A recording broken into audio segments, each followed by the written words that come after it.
तर मंडळी पब्लिक प्लेसमध्ये येडेचाळे करण्यात जे सुकून आहे ना ते कशातच नाही. माझ्यासाठी बरं का पर्सनल माझं मत आहे. पप्पा म्हणले माझ्याबरोबर आज साईटवर काही येऊ नको. मी रित्याबरोबर मस्तपैकी गेलो भारतीय विद्यापीठला. बाईच्या कॉलेजची इन्क्वायरी करायची होती पण तिथं नेमका झाला लंच ब्रेक. आम्ही तासभर बसलो पण नंतर म्हणलं काय उपयोग नाही, चला एक मॉलमध्ये चक्कर मारून येऊ. मग गेलो एका मॉलमध्ये पॅसिफिक मॉलमध्ये मस्तपैकी हिंडलो जरा.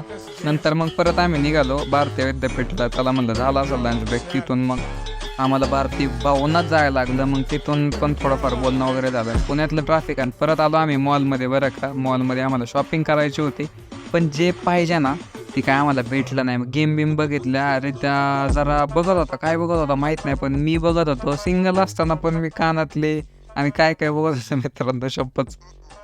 हां आणि झालं बरं का आमची शॉपिंग पण झाली आणि सगळं करून झालं. आणि हा ब्लॉग कसा वाटला कमेंटमध्ये सांगा. आम्ही चाललोय घरी चहा प्यायला. बाय.